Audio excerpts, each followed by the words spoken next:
Sirli amli wahlul 'uqdatam min lisani yafqahu qawli. Assalamualaikum warahmatullahi wabarakatuh. Alhamdulillahilladzi arsala rasulahu bil huda wa dinil haq liyuzhirahu 'ala dini kullih wa kafa billahi syahida. Asyhadu an la ilaha illallah wahdahu la syarikalah wa asyhadu anna Muhammadan abduhu wa rasuluhu la nabiyya wa la rasula ba'da. Rabbi zidna ilman warzuqna fahman. Amin amin ya rabbal alamin. Alhamdulillah, Bapak Ibu, mujahidah semuanya, tiada kata yang pantas kita ucapkan pada kesempatan kali ini selain bersyukur kepada Allah Subhanahu wa taala yang atas berkat rahmat, taufik dan hidayahnya alhamdulillah kita bisa bersilaturahmi, bermuajah kembali untuk thalabul ilmi ya di kajian series DPU Darul Hikam yang mana kita masuk di pertemuan ke-6 insyaallah bersama Ustaz Panji. Bahasan tentang fikih muamalah, akad tentang akad musyarakah insyaallah ya yang kita bahas pada pagi hari ini.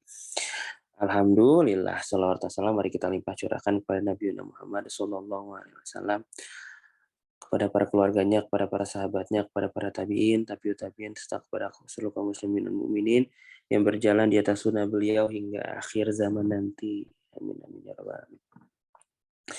Baik Bapak Ibu, gimana kabarnya, sehat? Alhamdulillah ya. Ini sudah bergabung ada Umi Mari, ada Bu Neni, Teh Roro, Pak Yusuf, insya Allah segera bergabung teman-teman yang lain seperti biasa ya.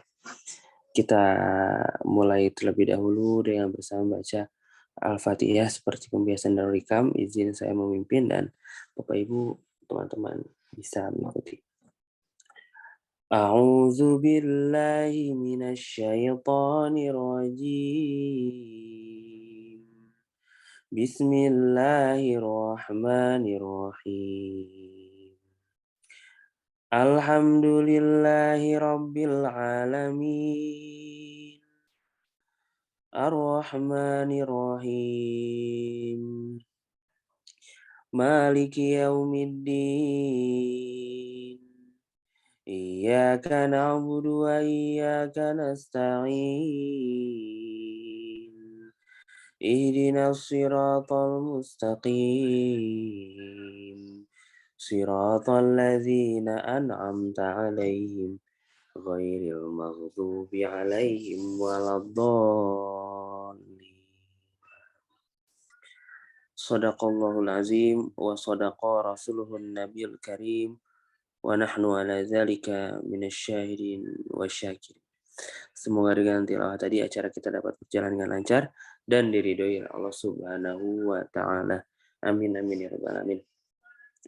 Baik, telah hadir tengah-tengah kita Ustadz Panji ya. Assalamualaikum Ustadz Panji. Waalaikumsalam warahmatullahi wabarakatuh. Alhamdulillah. Baik. Pak Panji, alhamdulillah ini kita sudah di pertemuan ke-6 ya. Sebentar lagi. Satu pertemuan lagi berarti ya? Iya, insya Allah satu pertemuan lagi. Rasanya kalau belajar fikih muamalah sama Ustadz Panji ini tidak mau selesai.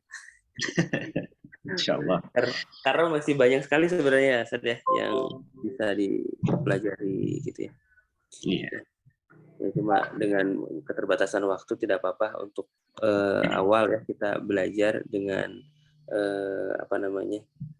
dengan waktu yang terbatas ini semoga bisa menambah rasa ingin tahu kita tentang fikih muamalah. Baik, Ustaz, sudah siap, Ustaz? Insya Allah, Kang Faisal, enggak? Siap, insya Allah. Baik kalau begitu tanpa berlama-lama lagi pada Ustaz Panji waktu tempat dipersilakan. Ya, baik. Terima kasih, Kang Faisal. Bismillahirrahmanirrahim. Assalamualaikum warahmatullahi wabarakatuh. Waalaikumsalam. Alhamdulillahi ala ihsanihi wa syukrulahu ala taufiqihi wa amtinani wa asyhadu an la ilaha illallah wahdahu la syarika lahu ta'ziman li sya'ni wa asyhadu anna Muhammadan abduhu wa rasuluhu da'ila ridwani. Allahumma shalli alaihi wa ala alihi wa ashabihi wa ikhwani. Baik, alhamdulillah pada kesempatan pagi ini kita bisa sama-sama melanjutkan pembahasan kita. Yang seharusnya pembahasan kita masuk ke akad syirkah, tapi akad syirkah nanti kita akhirkan karena bisa dikombin dengan akad mudharabah ya. Jadi kita lanjutkan dulu sekarang materi terkait dengan ijarohnya. Karena syirkah dengan mudharabah sebetulnya satu paket ya, satu ragam gitu kan, termasuk akad eh, kongsi ya. Jadi nanti bisa disatukan pembahasannya. Namun ada pembahasan akad ijaroh yang cukup kompleks dalam praktek hari ini ya. Di sini ada beberapa jenis akad ijaroh. Kemarin masih ingat ya, ada dua jenis ijaroh.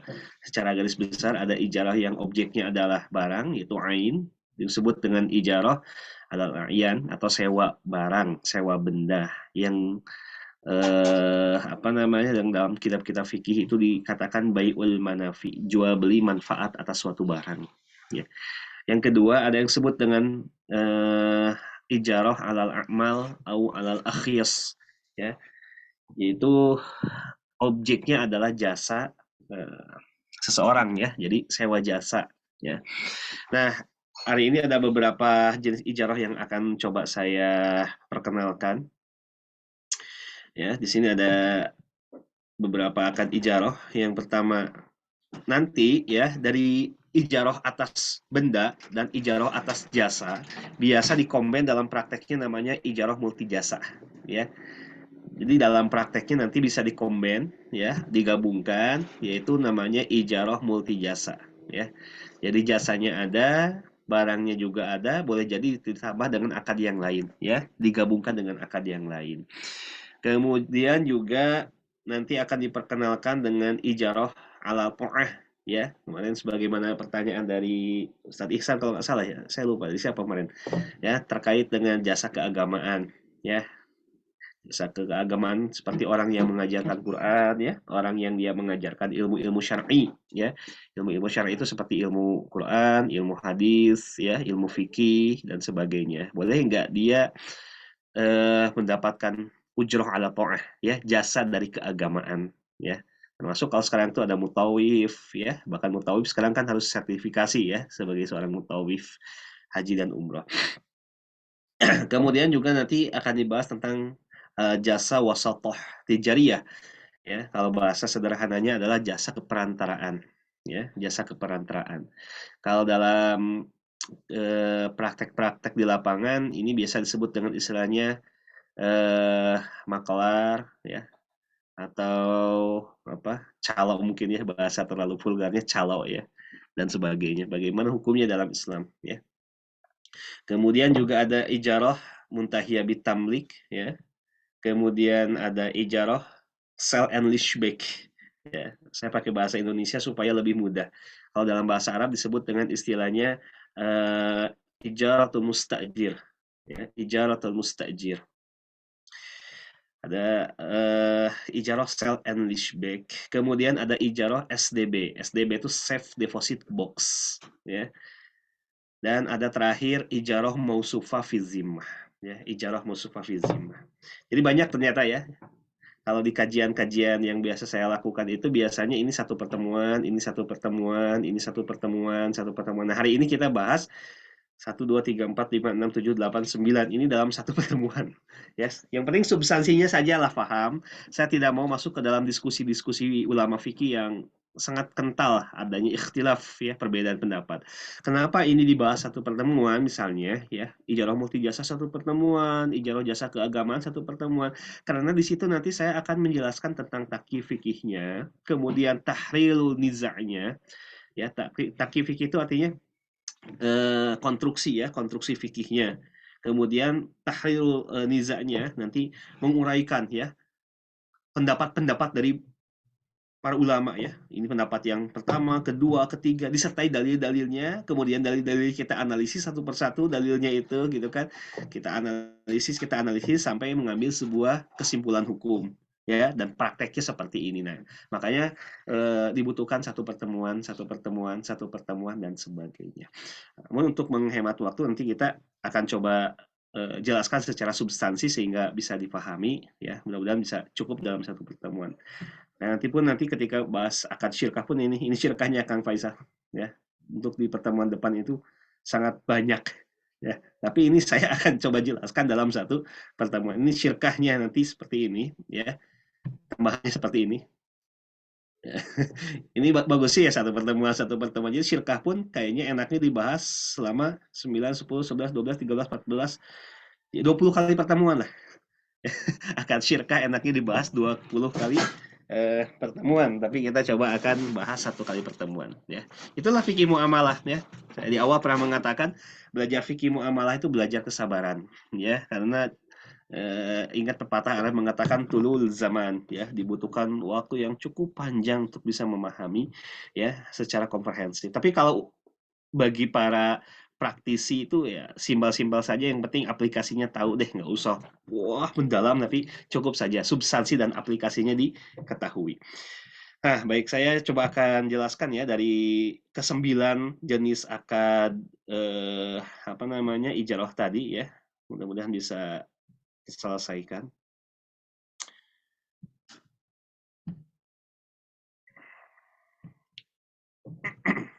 Ya, ini sudah terlihat Kang Faisal, punten. Sudah terlihat ya? Sudah aman. Baik. Ya.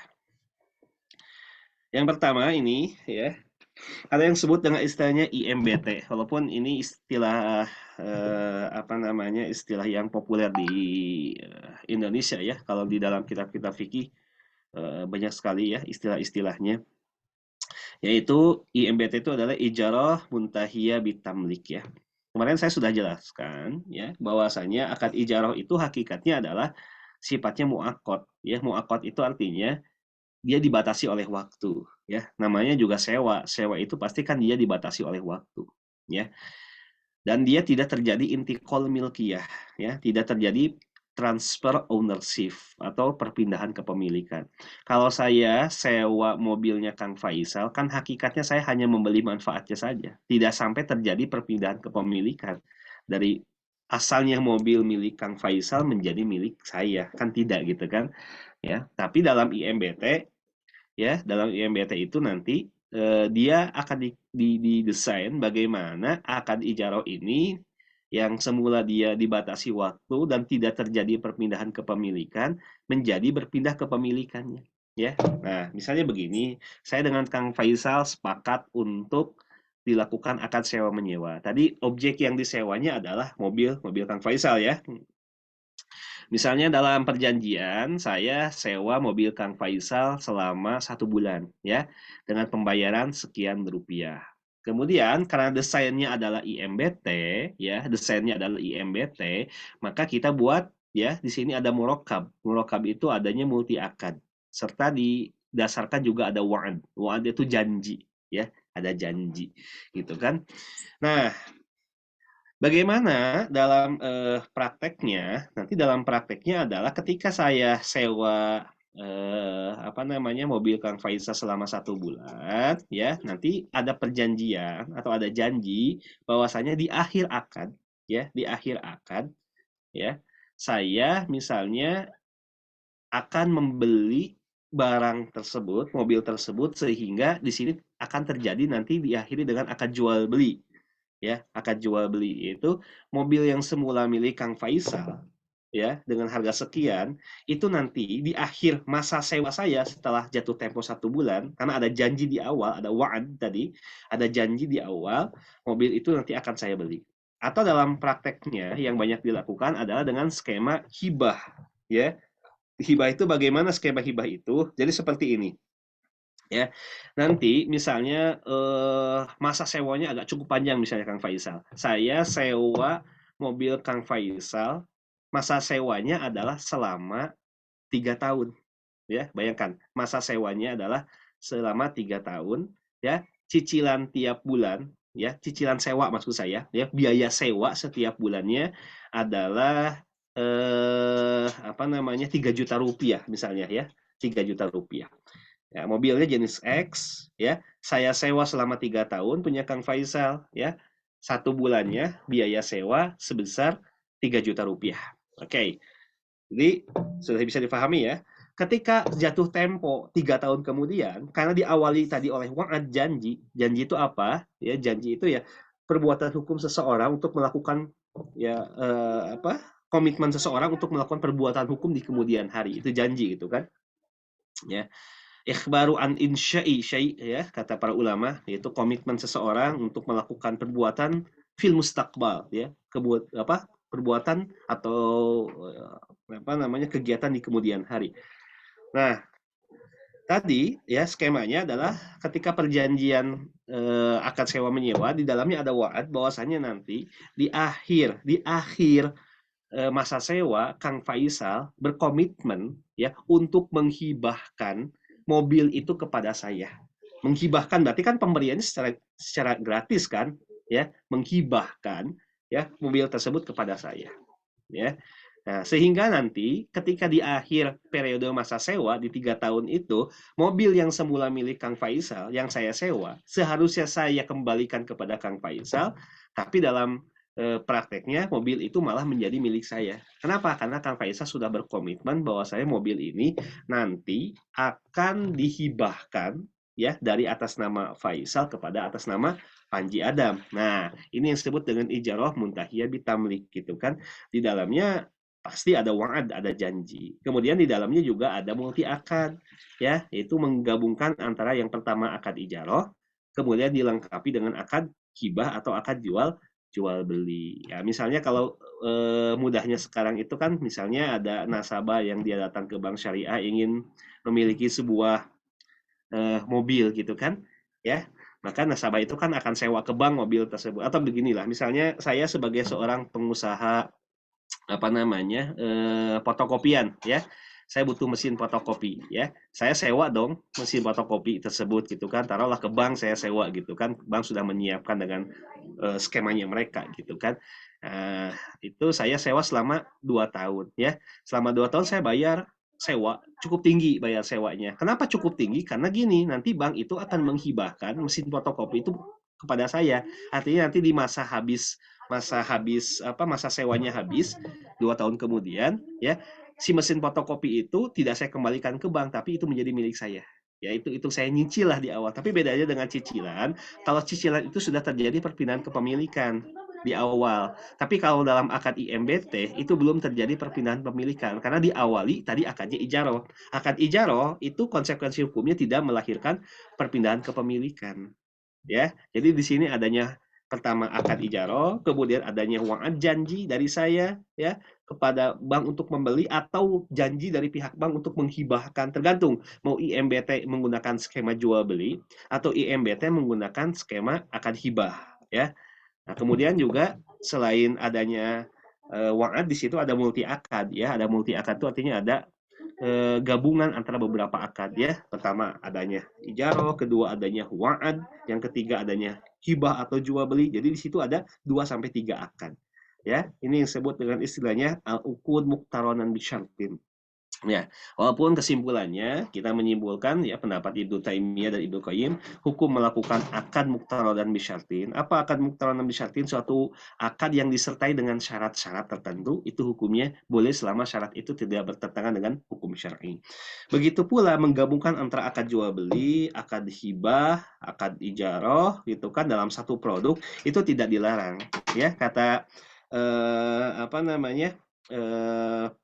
Nazih Hamad itu menggabungkan antara akad ijaroh ya, akad hibah, kemudian atau akad jual beli dalam satu produk, itu tidak dilarang, la mani'u syar'i ya, tidak dilarang secara syariat. Yang dilarang secara syariat ya, yang jelas-jelas adalah ketika penggabungan akad ini berpotensi melahirkan hukum riba. Seperti contoh Nabi, kata Nabi, la yahillus salaf wa bay', kata Nabi, tidak boleh menggabungkan antara akad hutang dengan akad bisnis ya. Akad hutang dengan akad bisnis itu yang tidak boleh. Misalnya begini ya, saya butuh uang Kang Faisal ya, saya butuh uang misalnya sebesar 20 juta rupiah ya. Saya punya tanah nih ya, dan saya itu sebagai seorang petani, misalnya saya petani jagung ya, saya butuh uang untuk ya beli pupuk, beli segala macam ya. Kang Faisal kebetulan punya duit ya sebesar 20 juta. Nah, Kang Faisal kasih pinjam ke saya. Pak Panji, nih ada uang 20 juta ya. Saya mau kasih tapi nanti gini ya, kalau panen jualnya ke saya gitu. Kalau panen nanti jualnya ke saya ya. Nah, itu menggabungkan antara akad hutang dengan akad bisnis di dalam satu akad itu. Maka praktek seperti itu melahirkan nanti hukum riba sehingga dilarang oleh Nabi SAW. Ya, jadi sebetulnya bukan soal menggabungkan akadnya, persoalannya adalah apakah ketika terjadi penggabungan akad ini atau murokab ini melahirkan hukum riba atau tidak gitu. Ya, kalau tidak melahirkan hukum riba, maka kembali kepada prinsip dasar dalam bermuamalah, hukumnya boleh sampai ada dalil yang melarang. Tapi kebalikannya, ketika dia digabungkan akad tersebut dan itu berpotensi lahirnya hukum riba, maka ya penggabungan akad tersebut itu dilarang secara syariah. Jadi seperti itu rumus multi akadnya. Ini cukup panjang ya. Nanti bisa dibaca di buku yang sudah saya tulis. Jadi IMBT clear ya. Jadi IMBT itu kesimpulannya adalah akad sewa awalnya tapi diakhiri dengan akad perpindahan kepemilikan. Makanya istilahnya muntahi. Muntahi itu artinya berakhir, bitamlik dengan kepemilikan. Yang semula barang itu tadi mobil, ya punya Kang Faisal, ya kemudian diakhiri menjadi milik saya, gitu kan? Ya, nah ini disebut dengan IMB. Berikutnya adalah IMFZ atau Ijaroh Mausufah Fizimah. Ijaroh Mausufah Fizimah itu jadi adalah akad ijaroh di mana objeknya baik barang atau jasa itu penyerahan mahalul manfaahnya atau objek ijarohnya itu di kemudian hari. Tapi biasanya pembayarannya itu bisa dilakukan di awal. Beda ya dengan misalnya tadi saya sewa mobilnya Kang Faisal. Saya bayar sekarang, mobil itu saya pakai sekarang juga kan? Bisa dipahami kan? Tapi dalam ijaroh mausufa fizima, boleh jadi saya bayar sekarang, tetapi ya barang itu baru bisa saya gunakan di kemudian hari, baik barang ataupun jasa. Ya, saya lagi baik barang ataupun jasa itu baru bisa saya gunakan itu di kemudian hari gitu. Ya, nah ini yang disebut dengan istilahnya ijarah mausufah fi zimmah ya. Nanti ini sebetulnya pembahasannya panjang ya. Makanya ulama menyebut dengan istilahnya baiul manafi mustaqbilah bisamanin halin ya, yaitu jual beli manfaat, baik manfaat atas barang atau manfaat atas jasa yang sifatnya forward, mustakbal, baru bisa digunakan di kemudian hari barang atau jasa tersebut bisamanin hal, tetapi pembayarannya dilakukan secara tunai sekarang. Nah, bagaimana praktek dalam kesehariannya ya? Nah, dalam prakteknya ini harus sesuai dengan akad salam karena mirip dengan akad salam. Akad salam tuh gini, bayar duluan, tapi barangnya di kemudian hari gitu.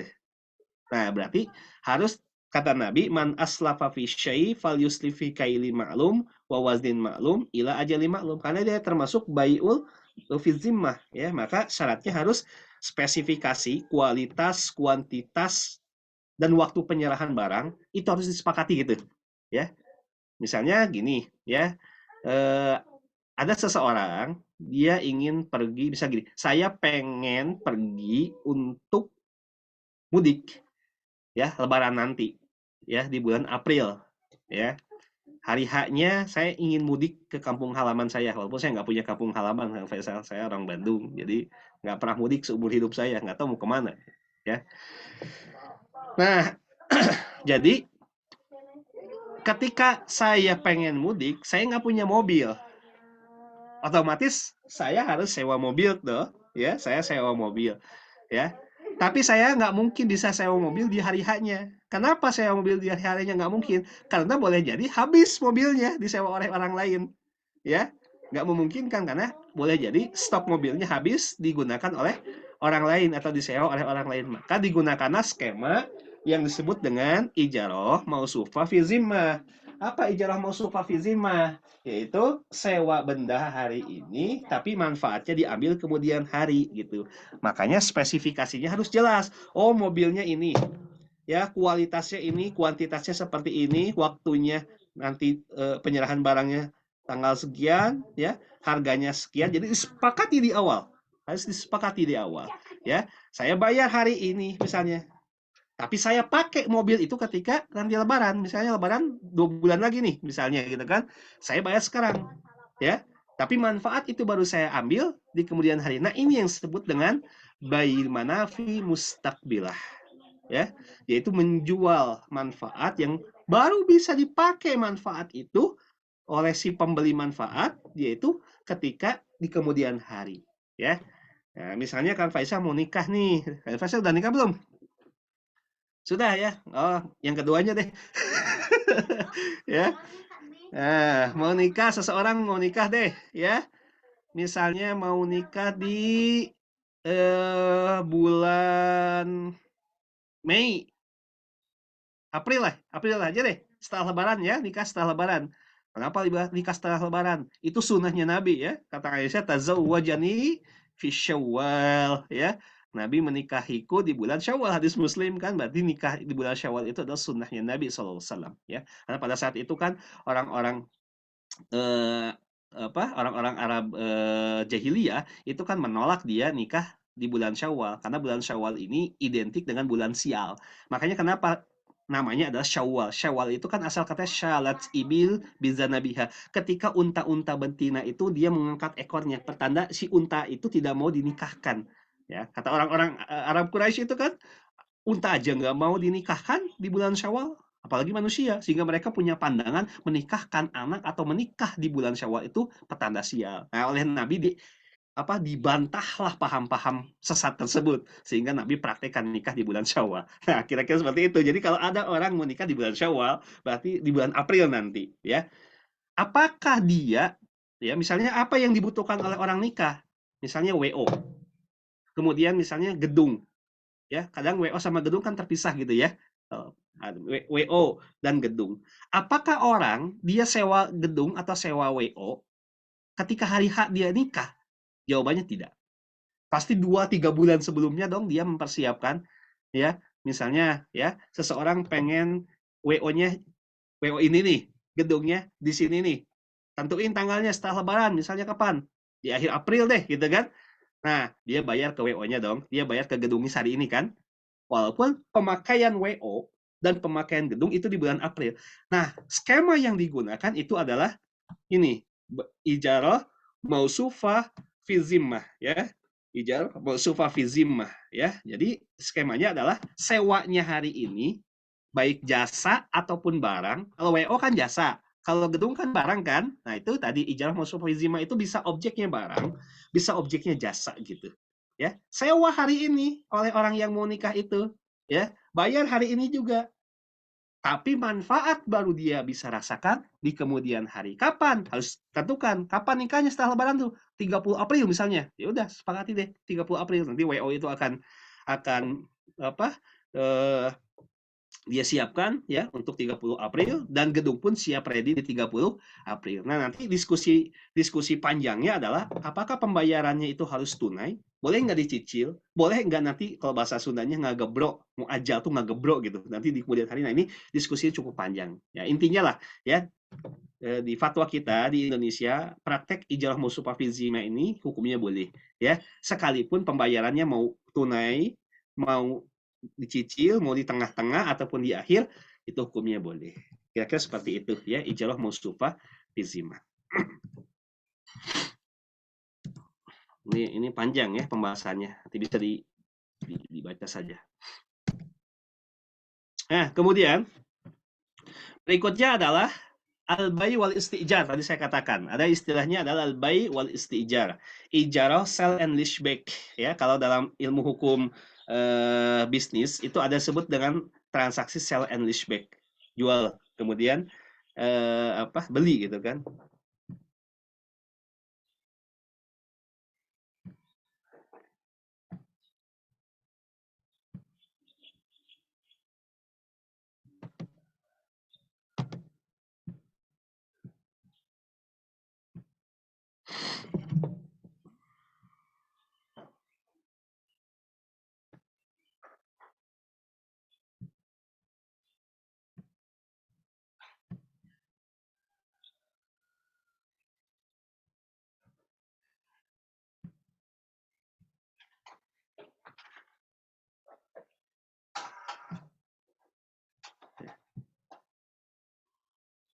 Assalamualaikum Kang Faisal.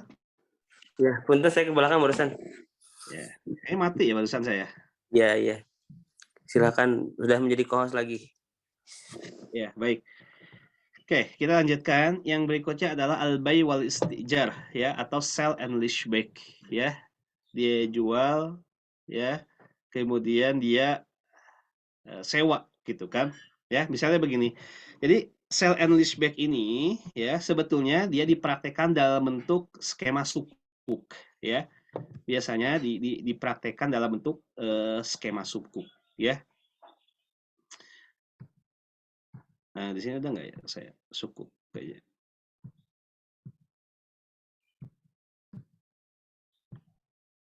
Nggak ada ya. Oke, jadi mungkin saya kasih skema sukuknya manual saja, ya.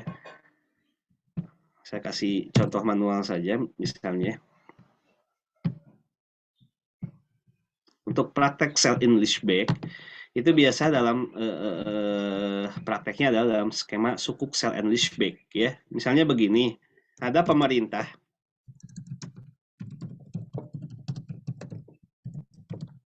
ya, pemerintah Indonesia. Ini sebenarnya dipraktekkan di Bahrain awal mulanya, ya. Pemerintah Indonesia dia punya aset apa sih? Asetnya aset negara, misalnya bandara, ya. Oke, pemerintah Indonesia memiliki aset bandara. Yang kedua, ya, pemerintah dia butuh dana untuk, ya, APBN dan sebagainya.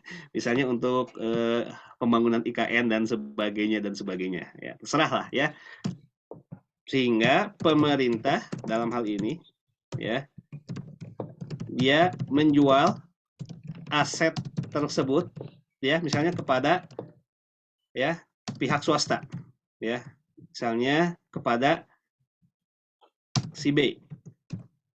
Jadi pemerintah ini si A, ya, pemerintah gitu kan, ya, si A, ya, dia punya aset bandara, butuh duit, dia jual dong aset bandaranya kepada si B. Bisa dipahami nggak? Ya, atau ada orang dia punya uang, dia ada orang dia punya barang, dia butuh uang, otomatis dia jual dong barangnya kan, ya. Nah, kira-kira seperti itu. Kemudian setelah kalau sudah dijual, berarti terjadi perpindahan kepemilikan tidak dalam akad jual beli? Ayo ingat-ingat. Terjadi perpindahan kepemilikan, ya. Jadi bandara yang semula milik si A, pemerintah, ya, beralih kepemilikannya menjadi milik si B atau swasta, ya, misalnya. Nah, tapi karena ini adalah skemanya sukuk, maka pemerintah akan mengeluarkan namanya surat berharga atau sukuk, gitu kan, ya. Dalam skema sukuk tersebut dibuatlah perjanjian bahwasanya nanti, ya, kemudian pemerintah akan menyewa kembali barang atau bandara tersebut dari si B. Oke. Pemerintah jual dong bandaranya ke si B.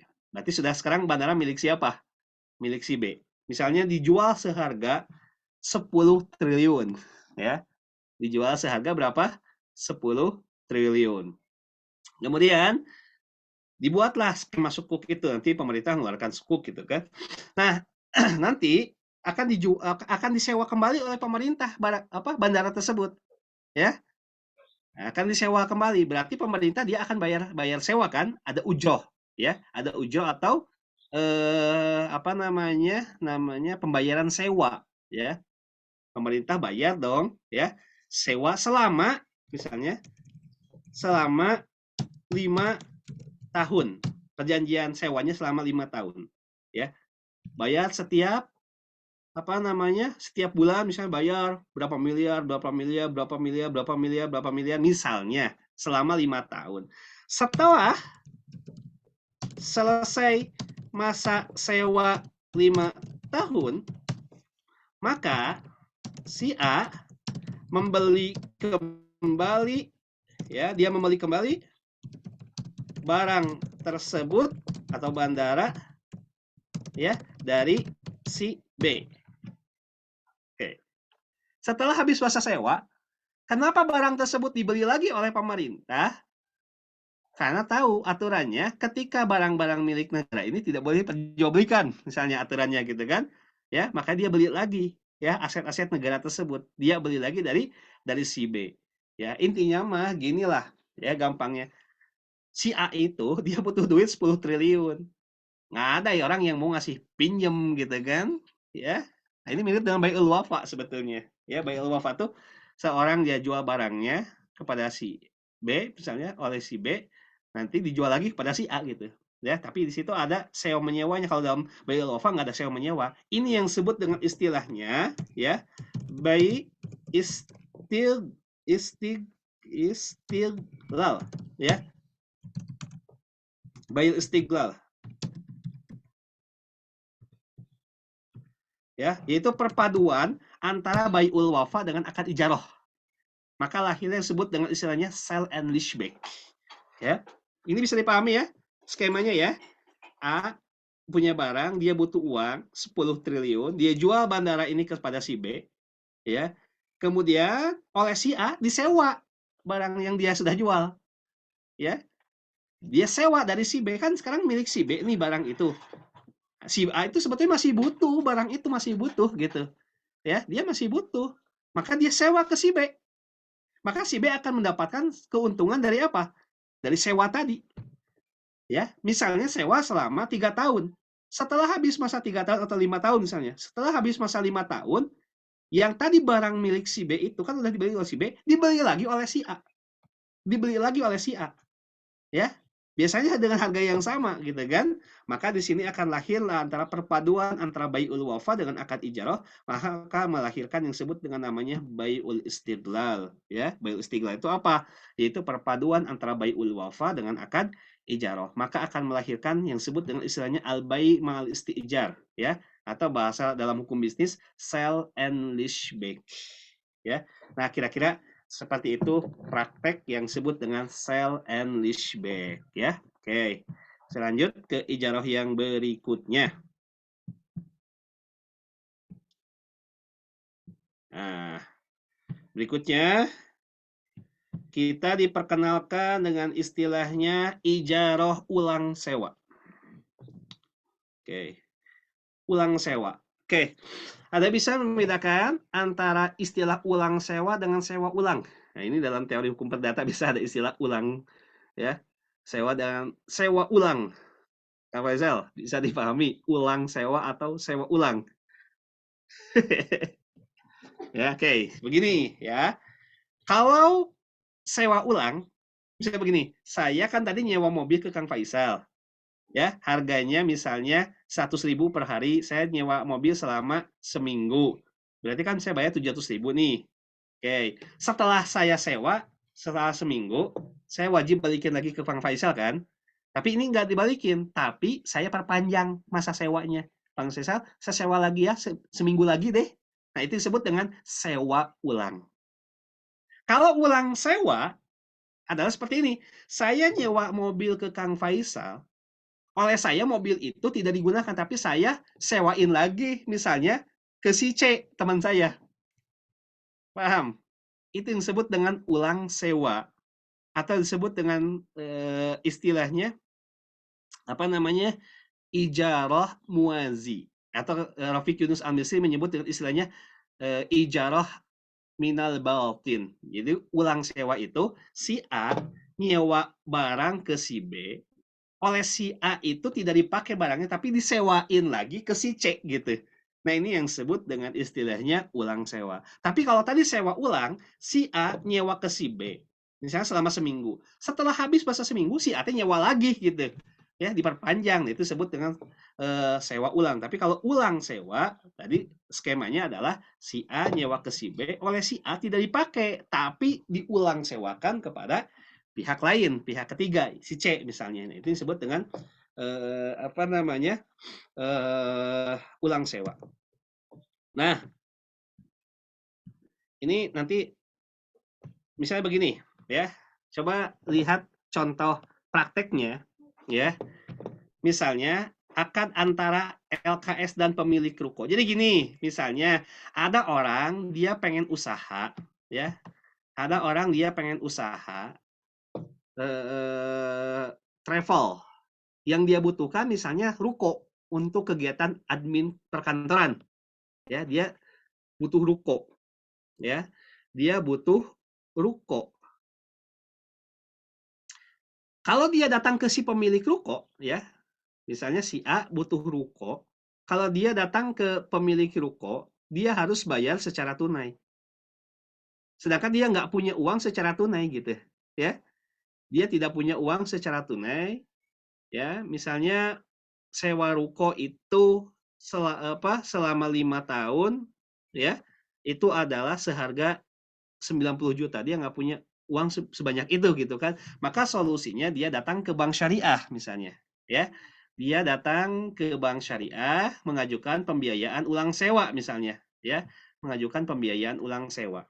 Kemudian, ya, nanti bank syariah dia akan datang ke si pemilik ruko. Oleh bank syariah nanti akan dibeli sewanya tersebut. Berapa? 90 juta. Maka bank akan bayar 90 juta secara cash. Ya, misalnya, ya. Oh, maaf, di sini 60 juta ya contohnya. Misalnya tadi ya, kalau dia harus bayar ruko sebesar 60 juta nggak punya uang, dia datang ke bank. Nanti bank akan sewa dulu nih ya ke pemilik ruko misalnya 60 juta secara cash. Berapa lama? 5 tahun. Berarti sekarang ruko ini hak sewanya milik siapa? Itu milik bank, ya. Oleh bank diulang sewakan, ya. Oleh bank ini diulang sewakan kepada tadi si pengusaha si A yang dia butuh ruko untuk usaha travelnya. Nah, oleh bank jelasnya tidak dijual 60 juta dong, tapi disewakan misalnya sebesar 90 juta yang dia bisa cicil 1,5 juta sama tenornya juga adalah selama 5 tahun. Berarti keuntungan untuk pihak bank di sini adalah 30 juta rupiah selisihnya. Nah, ini disebut dengan istilahnya ulang sewa. Nah, persoalan fikihnya yang cukup panjang, apakah seseorang ketika nyewa barang itu boleh diulang sewakan pada orang lain atau tidak? Nah, ini kan persoalannya, ya. Ini persoalannya seperti itu, gitu kan. Nah, biasanya selain contoh ini, ya, skema ulang sewa itu juga sebetulnya dia dipraktekkan dalam praktek namanya multi jasa, ya. Oke, saya coba buka dulu yang multi jasa, ya.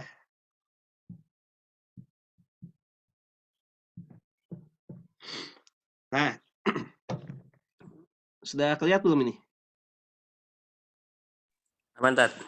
Aman ya? Oke. Nah, ini ada multi jasa atau multi guna. Saya nggak bahas multi gunanya terlalu panjang karena nanti berkaitan dengan MMQ. Nanti di syirkah saja ya pembahasannya di akad syirkah. Nah, multi jasa tuh gini, ya. Prakteknya produknya sekarang bisa di jasa pendidikan, jasa kesehatan, ya, jasa konsultasi, jasa pengurusan kawin (WO) ya, atau jasa transportasi umroh, traveling dan sebagainya, ya, atau jasa-jasa lainnya. Nah, jadi prakteknya, ya, gampangnya skema seperti ini, ya. Ini aplikasi akad multi jasa, ya. Produknya pendidikan. Misalnya begini, Kang Faisal lagi sekolah S2 nih, ya. Lagi sekolah S2 di sebuah universitas misalnya, gitu kan, di Unisba, ya. Tapi Kang Faisal belum punya uang untuk bayar SPP, ya. Kalau datang ke bank konvensional nanti jatuhnya kan jadi riba, karena akad yang digunakan adalah akad qard, pinjaman uang. Maka di syariah dibuatkanlah yaitu skema namanya ijarah multi jasa. Jadi nanti ketika Kang Faisal mengeluhkan ya kondisi ke bank misalnya saya butuh untuk bantuan SPP misalnya sebesar di sini 15 juta rupiah nih untuk semester ini nih gitu kan ya. Nah, nanti Bank Syariah biasanya sudah ada MOU dengan universitas ataupun kalaupun belum ada MOU dengan universitas, Bank Syariah akan mendatangi universitas tersebut ya. Dia akan sewa jasa universitas tersebut atas nama Kang Faisal ya. Oke, gitu kan atas nama Kang Faisal. Berapa? Satu semesternya kata bank itu, kata universitas 15 juta. Oke, dibayarlah oleh bank. Jadi sekarang yang berhak untuk sekolah siapa? Ya bank. Tapi kan nggak mungkin bank sekolah ngapain? Karena yang butuh sekolah adalah Kang Faisal. Maka oleh bank itu diulang sewakan pada Kang Faisal. Kang Faisal, ini kata bank ini, kita sudah sewakan seat jasa universitas atas nama Faisal, sekarang kami jual ke Kang Faisal sebesar misalnya 17 juta rupiah. Jadi keuntungan untuk bank berapa? 2 juta rupiah. Di sini bank posisi bukan nalangin, hati-hati, bukan nalangin, tapi bank membeli jasa pendidikannya. Jasa pendidikannya. Kemudian oleh bank diulang sewakan kepada Kang Faisal. Kenapa di universitas disebut dengan jasa pendidikan? Ya iya, karena misalnya gini, sewa gedung pakai akadnya apa? Ijaroh, berarti jasa. Apa namanya? Ijaroh ayan, benda. Dosen, itu sewa jasa dosen kan? Ya, sewa jasa tendik misalnya, admin, sewa jasa apa banyaklah di universitas itu kan, sewa gedung, sewa perpustakaan dan sebagainya. Nah, makanya disebut dengan istilahnya multi jasa karena jasanya banyak banget gitu ya. Nah, ini aplikasinya gitu kan. Atau misalnya ada orang yang mau pergi umroh, ada orang yang mau nikah, ada orang yang mau apa namanya, orang yang mau berobat, itu bisa menggunakan multi jasa. Ya, di sini ini sudah ada contoh-contohnya ya. Misalnya dalam tadi pendidikan sudah ya, atau dalam skema haji dan umroh ya, skema haji dan umroh. Oke. Misalnya ada orang, misalnya Kang Faisal mau pergi umroh ya, pergi umroh itu dibutuhkan dana sekitar misalnya 30 juta rupiah. Dan Kang Faisal nggak punya uang cash kan, misalnya ya, tapi ya sebetulnya punya gaji tetap, artinya kalau mau nyicil pun gampang ya. Tapi kalau ke syariah kan enak, tapi kalau ke konven bisa jadi riba. Kalau ke syariah itu aman. Makanya datang Kang Faisal ke bank syariah. Nanti bank syariah biasanya sudah ada MOU dengan pihak travel, ataupun kalaupun belum ada MOU, nanti bank syariah akan mendatangi pihak travel. Ya, kata bank syariah tuh, saya booking seat untuk perjalanan umroh atas nama Faisal, misalnya sebesar berapa harganya? Kata travel 30 juta. Oke, dibelilah oleh bank. Oleh bank kemudian dijual lagi ke Kang Faisal seharga 35 juta. Berarti keuntungan untuk bank berapa? 5 juta. Kang Faisal bisa bayar selama misalnya 3 tahun. Ya, pembayaran atau pembiayaan ijarah multi jasa ini. Jadi Kang Faisal bisa berangkat hari ini, tapi Kang Faisal punya pembiayaan ke bank selama 3 tahun akibat transaksi ijarah multi jasa tadi. Ya, nah kira-kira seperti itu ya skema multi jasa. Kenapa multi jasa? Karena banyaknya multi ya, banyaknya multi itu banyaknya jasa gitu kan. Apa? Ada jasa misalnya transportasi dalam negeri, ada jasa misalnya pembimbing, ada jasa mutawif, ya, ada ijarohnya misalnya sewa hotel, ya, visa, kemudian apalagi kalau makan jual beli ya, akadnya jual beli. Jadi ini mengkomben multi jasa itu antara akad ijaroh al ayan dan ijaroh al amal, sewa benda dan sewa jasa, plus juga mungkin ada akad jual belinya. Jadi dikomben menjadi 3 akad sekaligus misalnya. Nah ini disebut dengan skema ijaroh multi jasa. Ini tadi ya, termasuk yang tadi yang pendidikan. Ketika pendidikan sudah dibayar 15 juta gitu kan, Kang Faisal kan bisa cicil tuh.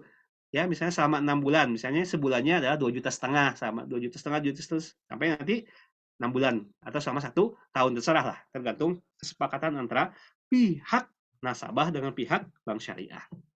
Nah ini skema multi jasa ya, sama ketika ada orang yang dia mau kawin ya, dia nggak punya uang ya. Kalau dia kawin misalnya harus bayar cash ke WO dan ke gedung, nggak punya, sekitar 200 juta misalnya ya, standar di kota Bandung kan segituan lah sekarang, 200 jutaan misalnya paling murah. Ya datang ke bank syariah, nanti bank syariah yang akan menyewa gedung dan jasa WO-nya. Kalau sepaket gedung dan WO itu gitu kan ya, itu apa namanya, dibayar oleh pihak bank. Nanti ya bank syariah itu akan ngejual misalnya tadi sewa gedung dan WO 200 juta ya, disewa ulangkan kepada nasabahnya sebesar 250 juta. Jadi keuntungan untuk bank 50 juta yang mana bisa nyicil nih misalnya selama 3 tahun ya, bisa nyicil selama 3 tahun kalau dia memang nggak punya uang ya. Nikah nama nang genep jam gitu kan, dari jam 2 sampai jam berapa, atau dari jam 8 pagi sampai jam 2 siang ya, tapi tunggakan cicilannya 5 tahun. Nikah nama nang 5 jam ya, cicilannya 5 tahun. Nah begitulah ya pola konsumtifnya orang Indonesia gitu kan ya, diberikan fasilitas seperti ini untuk sebetulnya taisir, memudahkan. Jadi bisa dipahami ya, ini skema multi jasa seperti itu. Kemudian akad ijarah berikutnya, mudah-mudahan masih ini sudah ya, hukumnya jadi boleh melakukan ulang sewa, itu hukumnya boleh. Kemudian terakhir mungkin ini ya, ada ijarah safe and deposit box ya. Ijarah safe and deposit box ini SDB ya, disingkat dengan istilahnya SDB. Misalnya begini ya, si A ini misalnya SDB ya. A dia memiliki barang, misalnya taruhlah surat berharga ya. Kalau dia simpan di rumah, khawatir rusak, hilang ya, atau hancur dan sebagainya, maka ya A dia menitipkan barang ya atau surat berharga tersebut ya, misalnya kepada bank syariah, Nah, apakah akannya wadiah titipan atau dia akannya ijarah? Dalam prakteknya sebetulnya ini combine ya antara wadiah dengan ijarah gitu kan. Tapi dalam kita fikih ini berpotensi dilarang karena akad wadiah itu bukan akad bisnis. Jadi wadiah itu titipan murni gitu kan. Ya, titipan murni gitu kan. Jadi di sini ya dalam fikih mazhab Maliki ada yang disebut dengan istilahnya hiriz. Ya, hiriz. Ya, hiriz itu adalah tempat misalnya. Ya. Nah, tempat ini disewa oleh si A. Ya, tempat ini disewa oleh si A. Nah, hiriz ini yang disebut dengan deposit box. Ya, jadi si A menitipkan surat-surat berharganya kepada bank syariah, safe deposit box. Nah, dalam kaitan dengan hiriz ini kata ulama Maliki itu dibolehkan adanya ujroh, ya. Boleh adanya ujroh hiriz, ya. Sehingga ya si A wajib membayar ujroh atau biaya sewa tempat tersebut kepada bank syariah. Nah, kira-kira seperti itu. Ya, itu safe deposit box ya, kayak kita nyewa tempat lah sebetulnya gitu kan. Kang Faisal punya emas, punya surat berharga, BPKB, surat tanah segala macam, takut hilang di rumah. Sewa ke bank. Apa? Deposit box. Nanti bank akan memberikan jaminan keamanan bahwasanya selama dititip barang itu adalah aman. Nah, ini jasa ijarah safe and deposit box. Oke, terakhir ya. Yaitu satu lagi yaitu namanya apa? Ijarah ala to'ah mungkin ya. Sedikit saja mungkin ya. Ijarah ala to'ah ya, ijarah ala to'ah. Oke, saya coba share screen ya. Nanti setelah ini kita akan diskusi. Ini sedikit saja supaya lebih lengkap. Sudah muncul Kang Faisal, aman? Aman ya? Aman, Ustaz, aman. Oke. Di sini ada bab tentang akhdul ujrah ala ta'limil Quran. Mengambil upah atas jasa mengajarkan Quran atau jasa keagamaan. Kenapa yang dibahasnya Quran? Karena dalam kitab-kitab fikih kebanyakannya objeknya adalah mengajarkan Quran. Berarti kan nanti turunannya ngajarin fikih kan kayak gini ya, ngajarin hadis ya, ngajarin tafsir ya, atau nanti menyerucut ke jadi pembimbing haji, pembimbing umroh ya, layanan tajziah janaiz ya, perawatan jenazah gitu kan, dan sebagainya, banyak banget lah ya jasa keagamaan hari ini ya. Ya, nanti implikasinya buka fakultas keagamaan lah ya. Agama itu seperti fakultas syariah, fakultas dakwah, fakultas tarbiyah, fakultas usuluddin dan sebagainya. Ya, nah ini sini kita coba lihat ya. Oke, saya perbesar supaya agak kelihatan tulisannya. Akhdul ujrah ala ta'limil Quran bisyar ya, biishtirat, dengan ada syarat. Jadi syaratin kalau kamu mau belajar Quran ya, syaratnya bayar sekian gitu kan. Sekian bayar ya gitu. Nah, ikhtilaf al-fuqaha fi hadhil mas'alah ala salasatil aqwal wa hiya kama yali. Jadi dalam hal ini ada 3 pendapat ulama nih ya tentang hukumnya boleh atau enggak boleh. Al-qaul al-awwal, pendapat pertama, annahu la yajuzu akhdul ujrah ala ta'limil Qur'an bi ishtirat. Pendapat pertama, nggak boleh ngambil upah dari jasa mengajarkan Quran atau jasa keagamaan dengan syarat tuh nggak boleh. Ini adalah pendapat dari mutaqaddimuna minal Hanafiyah. Ini pendapat ulama-ulama Hanafi terdahulu. Ya, ini nggak boleh nih ya pendapatnya. Misalnya ini pendapatnya wa istajara rajulan li ta'limil Qur'an la tasihul ijarah 'inda mutaqaddimina wala ujrata lahu. Apabila seseorang ya yang dia meminta jasa keagamaan untuk mengajarkan Quran pada orang lain itu tidak sah akad jasa ijarahnya ya. Wala ujrata lahu, tidak boleh juga dikasih ujrah, nggak boleh itu ya. Wa qala al Imam Ahmad fi riwayati anhu wa biha akhdhu saru ashabih. Itu pendapat kebanyakan dari ulama Hanabilah juga mengatakan tidak boleh. Seperti misalnya di sini Ibnu Qudamah Al-Maqdisi wa ma yaqassu fa'ilhu annahu yakunu min ahli qaryah wa hum muslimuna kal hajj wa ta'limul Quran fa hi riwayatan an ats-tsaniyah la yajuzu, tidak boleh ya. Nah, dalilnya apa? Nah, dalilnya dalam Quran misalnya di sini ya wa ya qaumi la as'alukum alaihi malan in ajriya illa 'ala Allah ya. Hai kaumku, tidaklah aku ya kata para nabi itu tidaklah aku mengambil upah atas kalian ya, jasa ya dakwah kepada kalian, in ajriya iya 'ala Allah.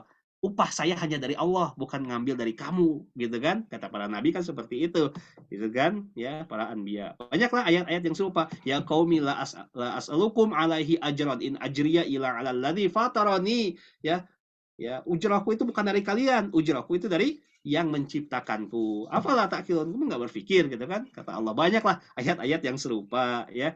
Kemudian juga dalil-dalil lainnya ya yang dipergunakan ya adalah misalnya hadis Nabi ya, hadis Nabi Shallallahu Alaihi Wasallam. Misalnya di sini ya ada hadis Nabi ya cukup panjang juga gitu kan terkait dengan larangan dia meminta atau dia mengajarkan mengambil upah dari mengajarkan Al-Qur'an ya, nanti bisa dibaca ya. Misalnya di sini ya man qara al-Qur'an ya falyas'alillahi bihi. Ya, kalau kalian membaca Quran ya, maka mintalah kepada Allah gitu kan pahalanya. Fa innahu sayaji aqwamun, akan datang suatu kaum yaqra'un al-Qur'an, dia baca Quran, dia ngajarin Quran ya. Yas'aluna bihin nas. Dia minta-minta upah ke manusia. Nah, ini berarti kan dilarang oleh Nabi SAW. Kalau minta itu upahnya ke Allah, pahalanya ke Allah, bukan kepada manusia gitu kan.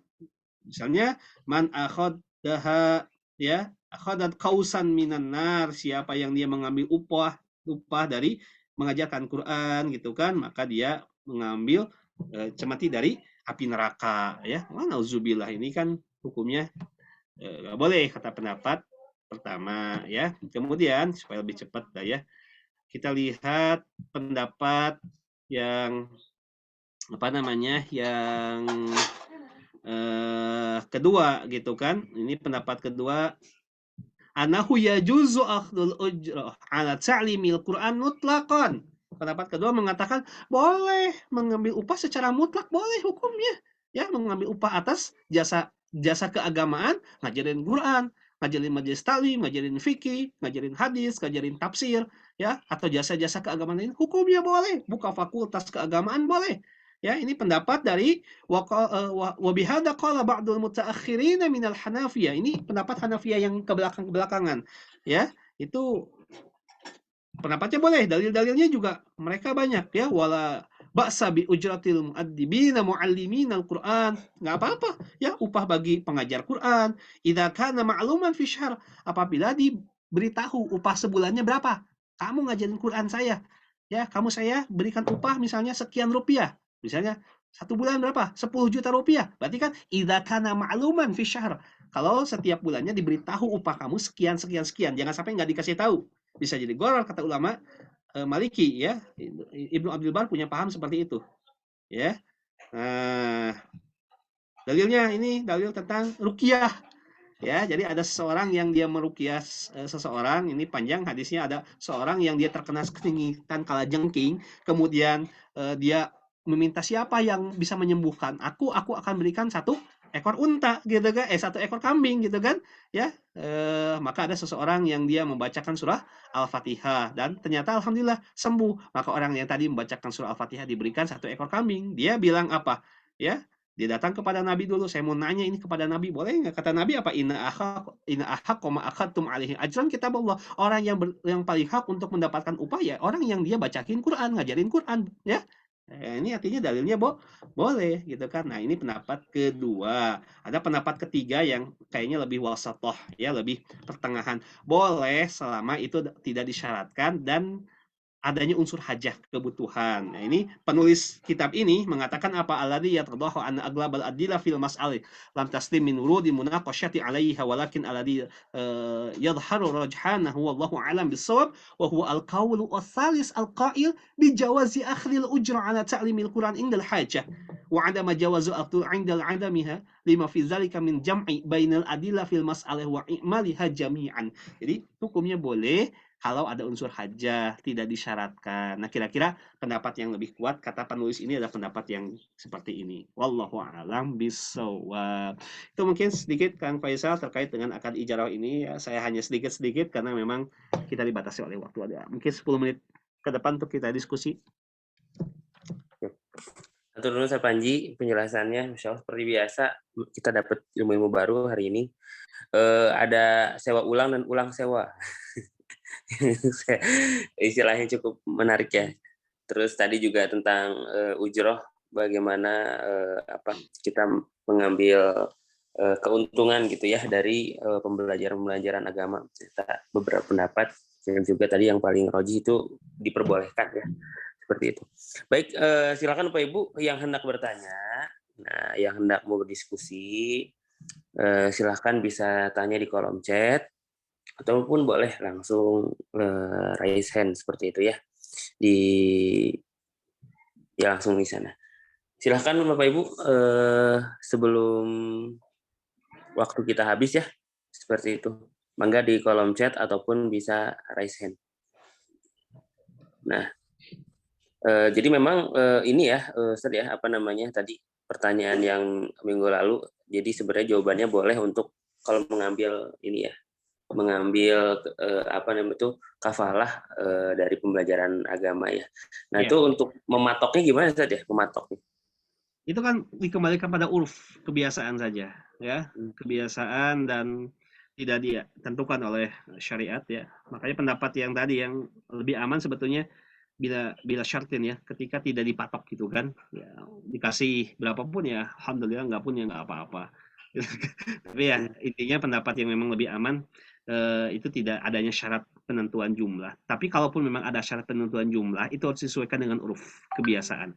Ya, karena boleh jadi antara satu uruf dengan uruf yang lain, kebiasaan satu tempat dengan tempat yang lain itu bisa berbeda. Ya, karena kebutuhannya pun kan berbeda gitu kan. Ya, kebutuhannya pun berbeda gitu kan. Nah, jadi memang hukumnya boleh, dasarnya boleh, tetapi untuk penentuan berapa nominal upahnya itu tentukan pada uruf, ya, tentukan pada uruf atau kebiasaannya, ya, kira-kira seperti itu. Itu kan yang terjadi mungkin kalau misalkan ada ya manajer-manajer dari misalkan pendakwah, penceramah gitu, mematok gitu ya, sekian puluh juta, sekian juta gitu ya. Tapi kadang kan tidak sesuai uruf, maksudnya tinggi banget gitu. Ya lihat kalau urufnya di kalangan para selebritis mungkin ya saja segitu nggak jadi masalah. Tapi kalau urufnya di kalangan masyarakat biasa ini kan bisa jadi masalah kan? Karena uruf di masyarakat biasa untuk target 10 juta lah, 20 juta atau 30 juta plus fasilitas hotel dan sebagainya ini berat juga karena uruf di sana misalnya di masyarakat biasa itu nggak sebesar uruf di kalangan selebritis. Tapi kalau misalnya di kalangan pejabat, di kalangan selebritis kan nggak jadi masalah gitu kan? Ada ustadz yang punya tim manajernya, dia harus dibayar. Tapi memang uruf di kalangan para selebritis kan uang misalnya sebutlah 30 juta gitu kan, itu ya biasa-biasa saja gitu kan untuk jasa seorang ustadz itu kan nggak jadi masalah kalau urufnya seperti itu. Tapi ketika dia berada di lingkungan masyarakat biasa, apalagi masyarakat pedalaman, itu kan mematok segitu ya nggak rasional gitu kan. Ya, kalau di masyarakat biasa kan nggak mungkin seperti itu. Jadi tentukanlah sesuai dengan urufnya masing-masing gitu ya. Seperti itu. Berarti kalau patokan itu pun sama seperti pembiayaan kuliah tadi ya? Betul. Setiap kampus kan Kuliah, beda-beda kan? Ya, betul. Ya. Bisa jadi urf itu adalah bagaimana segmentasi ya bahasanya mungkin ya. Gimana? Tergantung segmentasi ya, segmentasi. Betul. Objeknya ya tadi. Mungkin kalau di Unisba bayaran fakultas syariahnya sekian, di UIN beda lagi gitu. Beda lagi. Atau di fakultas lain juga bisa beda kan? Fakultas Ya, syariah dengan fakultas kedokteran kan bisa berbeda, Kang Faisal. jauh beda. Iya, artinya kan ULF fakultas kedokteran dengan ULF fakultas syariah bisa berbeda kan? Ya, kira-kira seperti itu. Iya, saya tuh pernah mendapatkan testimoni atau apa ya. Ada yang menyampaikan ke saya, kan ini belajar agama ya, kenapa bayar ya Kang ya? Harusnya kan gratis ya gitu. Itu gimana tadi yang menanggapinya? Oke. Sebetulnya tadi ya, dari segi landasan syariah kan ada dalil yang membolehkan ya, jelas banyak sekali dalil-dalil yang membolehkan, oleh Nabi pun dibolehkan. Persoalannya di masyarakat kita masih memandang bahwa saya belajar ilmu syar'i ya, ilmu syar'i itu tidak hanya Quran ya, dan turunan-turunannya gitu kan, ilmu syar'i itu kan ya ini kan ilmu lillahi ta'ala gitu. Sedangkan dalam real prakteknya para asatiz atau para pengajar itu juga butuh kehidupan. Makanya kata Imam Syafi'i kan seperti ini. Kondisi seseorang ketika dia mengajarkan Quran, maka dia harus meninggalkan profesinya dia sebagai seorang pedagang, sebagai apa-apalah profesi yang karena dia disibukkan untuk mengajarkan Quran. Andai ketika dia misalnya tidak dapat upah, berarti dia tidak bisa memenuhi kebutuhan keluarganya. Iyaluhu, ya, iyal artinya keluarga yang menjadi tanggungannya, anaknya, istrinya, orang tuanya, nggak dikasih nafkah, mudorot. Maka berilah upah gitu kan dari pengajaran Quran itu karena kondisinya seperti ini gitu kan.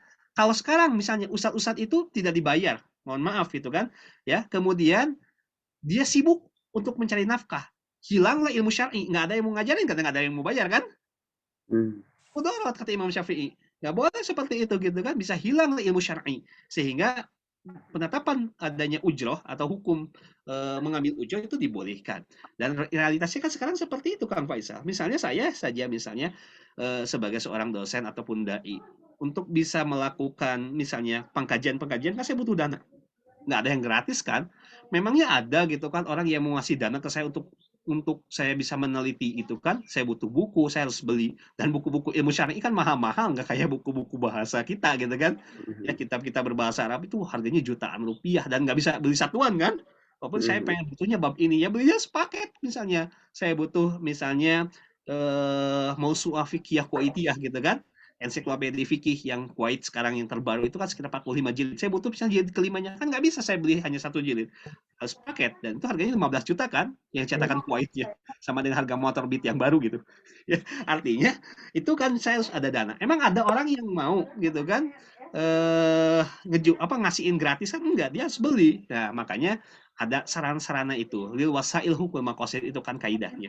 Jadi sebetulnya realitas sekarang nggak bisa itu kan jasa-jasa keagamaan itu dilakukan secara gratis ya karena kondisi memang tidak seperti itu hari ini gitu kan ada pertimbangan-pertimbangan yang lainnya ya kan seperti itu ya kan Faisal. Iya, Masya Allah ya memang kondisi realita di lapangan ya seperti itu ya dan kita pun selayaknya mensupport dan meniatkan supaya ilmu itu menjaga keilmuan tersebut supaya terus mengalir tadi ya.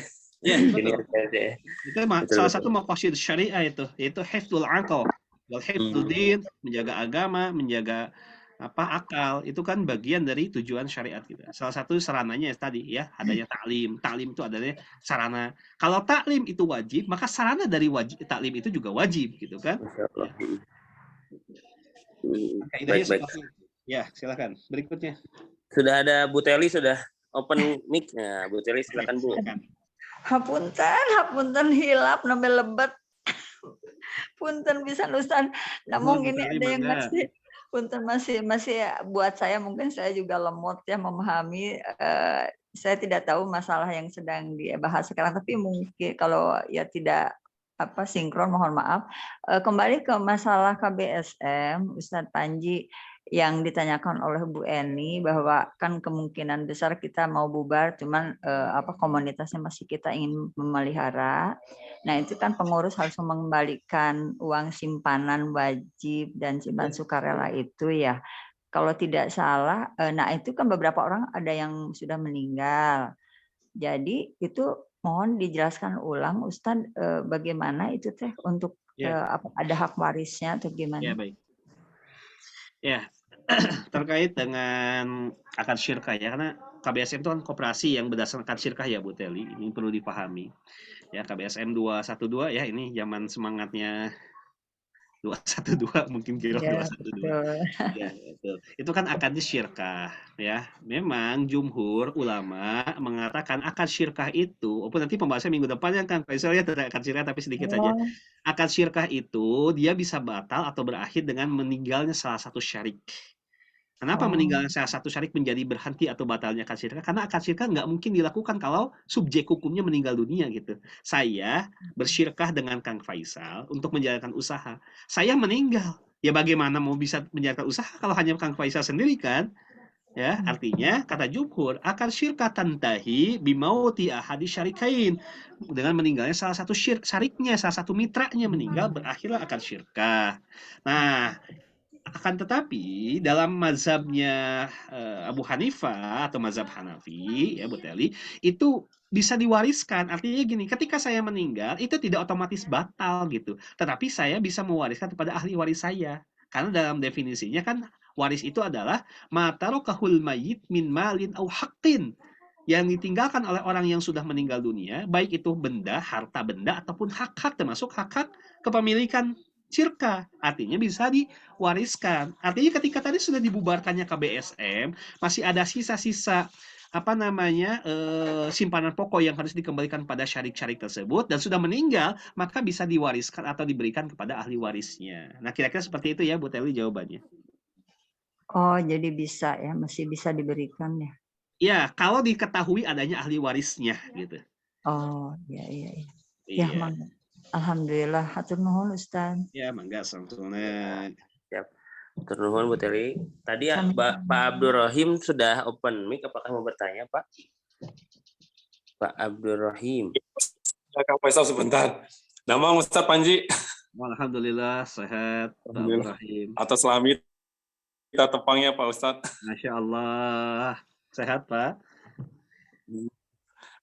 Alhamdulillah.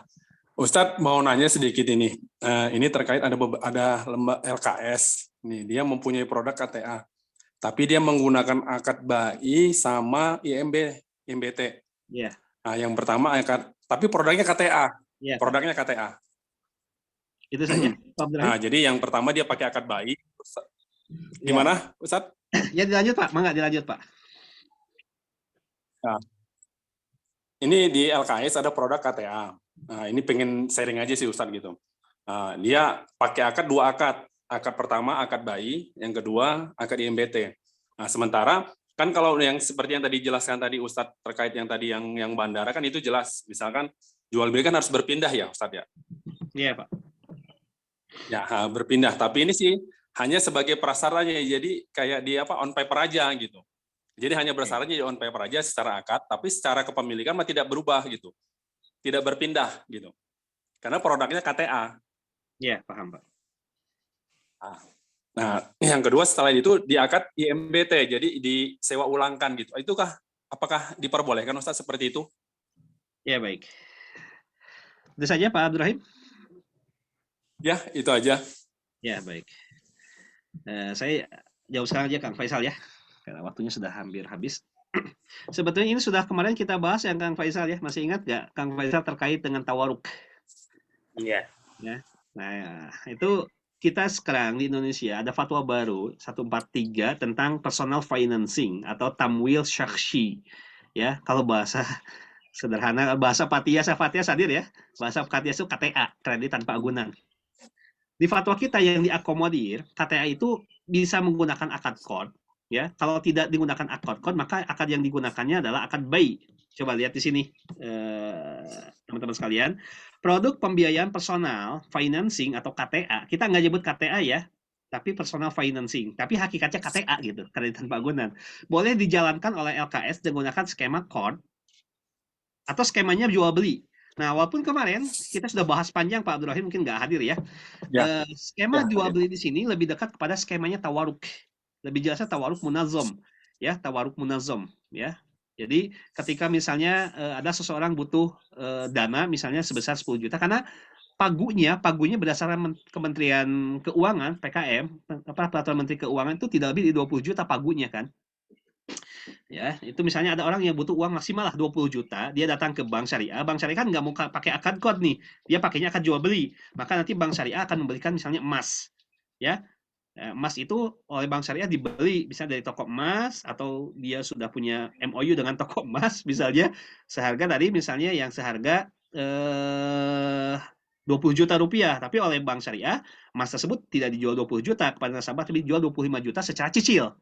Nanti emas itu oleh nasabahnya akan dijual kembali ke toko emas seharga 20 juta. Artinya terpenuhilah si nasabah 20 juta. Jadi skema yang digunakannya adalah skema akad jual beli. Di fatwa kita belum ditentukan IMBT, Pak. Jadi kalau pakai asas legalitas, itu IMBT itu belum diakomodir untuk KTA, Pak. Yang baru diakomodir adalah yaitu bayi tawaruk tadi, walaupun tidak menyebut tawaruk dalam akta notarialnya, tapi digunakan akad jual beli karena tawaruk bagian dari akad jual beli.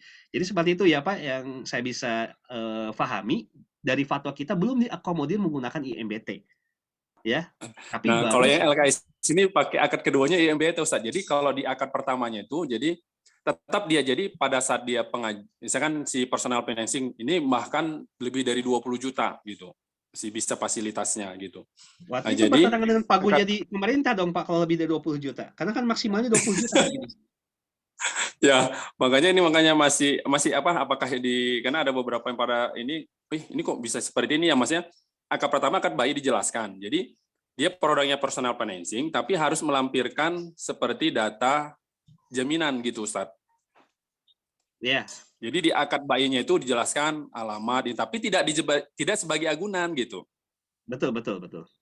Nah, setelah itu menggunakan akad bayi, akad IMBT. Di IMBT itu dijelaskan bahwasannya si bank ini menyewakan kembali gitu. Jadi kayak ulang sewa gitu. Berarti akad jual belinya jual beli biasa ya Pak, bukan jual beli tawaruk ya? Iya, jadi akad jual beli kalau di akadnya itu sendiri, kalau dibahasa di akadnya itu ya emang jual beli, jadi menjual sebesar segini senilai pinjamannya, jadi manual terus dijual barangnya segini. Ada ya? Barang yang dibelinya ada Pak? Di akadnya itu dijelas di agunannya jadi Ustadz. Jadi ya, contoh barangnya apa? Rumah, dia harus rumah. Oke. Yang dibelinya adalah rumah, berarti di atas 20 juta ya? Iya, di atas 20. Jadi dia produknya personal financing, tapi makanya masih rancu, makanya kemarin yang Ustaz jelasin, ini di mana ya ketemunya gitu maksudnya gitu. Jadi dia di akadnya sendiri dijelaskan seperti itu. Jadi dijual, jadi secara baik dijual beli, alamatnya, nomor rumahnya, luasnya gitu. Tapi tidak di sisi uratnya itu tidak diagunkan gitu. Hanya jadi seperti on paper aja Ustaz gitu. Iya. Ya tadi ya, kalau kita kembali ke fatwa kita. Nah, setelah itu gimana Pak? Ya, lanjut. Nah, setelah udah jadi akad bayi itu, nah nanti muncullah akad IMBT, Ijarah Muntahi bin Tamlik itu ya, jadi disewakan ulang dengan harga ujrah segini, jadi nanti pengambilan sini umbangannya. Nah, Pak, kalau disewakan ulang harus ke pihak ketiga, Pak. Jadi kalau yang jelas, nah itu, jadi misalkan saya jadi nasabah Ustadz gitu, ngajuin ke LKS, ya pertama akad bayi, jual beli, setelah itu si bank munculkan akan IMBT kepada saya gitu. Pak Abdurrahim, ketika Bapak beli misalnya ke LKS, berarti di situ sudah ada perpindahan kepemilikan ya Pak? Ya, kalau secara akadnya ada tulisan akad jual beli Ustadz gitu. Ya, berarti harus terjadi perpindahan kepemilikan Tapi Pak? Ya harusnya kan kalau melihat baik kan harus ada perpindahan kepemilikan kan? Iya betul. Di sini ada nggak? Tapi ini di situnya kalau secara akad ada perpindahan kepemilikan, jadi dari nasabah ke bank, ke LKS. Jadi nasabah ke bank atau dari bank ke nasabah Pak? Dari nasabah ke bank. Yang pertama akad bayinya. Enggak, berarti Bapak menjual ke bank maksudnya Pak. Bapak jual ke bank. Jadi ini saya pinjam personal financing. Pakai ya, si LKS-nya menggunakan yang pertama ada 2 akad. Akad pertamanya itu akad bayi. Iya. Yang kedua akad IMBT. Jadi yang pertama akad bayi itu jadi Pak Abdul, saya potong. Kalau akad bayi berarti kan bank di sini posisi sebagai penjual kan? Kalau ini jadi kalau saya mengagunkan berarti pembeli kan Ustaz, saya ngejual. Iya, itu bukan personal financing berarti Pak kalau kayak gitu. Karena keluar dari Iya, jadi saya misalkan saya ini pengen pengajuan personal financing, Heeh. tapi si bank ini mempersyaratkan harus ada agunan, tapi tidak. Jadi bahasanya personal financing, tapi di dalam akarnya itu harus menyertakan dokumen-dokumen kepemilikan rumah gitu. Iya. Ah, itu itu namanya buy usuri Pak. Buy usuri itu nggak boleh buy usuri. Buy usuri itu jual beli artifisial.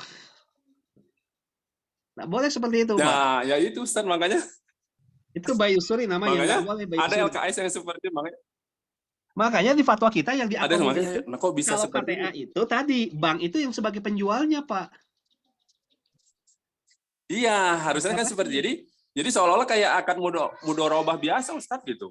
Iya, tapi dia ingin ambil manfaat kan nantinya, makanya jadi Iya, nggak nanti boleh, nah, itu. ambil manfaatnya dari IMBT-nya Dari gitu. MBT-nya nanti saya udah paham Pak. Itu buy usuri Pak. Jual beli dalam artifisial. Ya, itu nggak boleh seperti itu Pak. Ya. Yang kemarin saya Ya itu berarti ya Ustaz itu. jadi ini rekayasa karena diakomodir gini ya. Lihat di sini, Ya. produk pembiayaan personal financing hanya menggunakan akad kod kalau nggak jual beli. Kalaupun jual beli, bank di sini posisi sebagai bai penjual, bukan nasabah sebagai penjual. Iya. Ya, jadi kira-kira ini di fatwa kita diatur seperti ini Pak. Ya, itu akal-akalan, nah itu hilah itu nggak boleh. Ya, buy usuri mengatasnamakan Oke, Ustaz. nggak boleh itu ya. Allah alam. Ya, nanti kita sharing-sharing lagi Ustaz, kajiannya udah lama ini dulu. Insyaallah, Allah Masya barik Allah. fikum. Langsung dianalisa Pak Ibrahim. Ternyata langsung dapat masalahnya dan langsung dapat akadnya. Ya, karena ini ada ini Kang Faisal ada ininya nanti saya. Ya. Bisa Ya. di-share di grup. Dan pagunya Boleh, lebih dari Ustaz. 20 juta itu bertentangan dengan peraturan Menteri Keuangan terbaru itu. Oke, Masya Allah. Ya, baik Kang Faisal. Itu saja mungkin Kang Faisal ya? Siap, boleh langsung ditutup, Ustaz. Ya, baik. Terima kasih ya jamaah sekalian yang sudah hadir pada kesempatan pagi ini. Mudah-mudahan pembahasan ijarah yang cukup singkat ini bisa minimal memahami substansi dan prakteknya di lapangan. Saya mohon maaf tidak bisa menjelaskan secara lebih rinci karena butuh waktu yang cukup panjang. Kita keluar dari perbedaan pendapat saja. Kita ambil pendapat yang sudah rojih dan bisa diaplikasikan dalam kehidupan kita sehari-hari. Insya Allah nanti pertemuan berikutnya kita akan bahas akad syirkah dan mudorobah dalam satu paket ya. Di pertemuan terakhir ya ke-7 insyaallah. Saya akhiri subhanakallahumma bihamdik asyhadu an la ilaha illa anta astaghfiruka wa atubu ilaik. Aqulu qouli hadza wa astaghfirullah li wa lakum. Assalamualaikum warahmatullahi wabarakatuh. Waalaikumsalam warahmatullahi wabarakatuh. Hatur nuhun Ustaz Panji atas ilmunya pada pagi hari ini.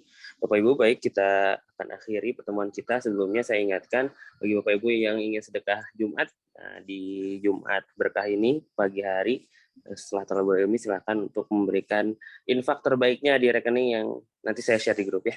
Seperti biasa. Baik, mari kita tutup dengan bersama baca hamdalah.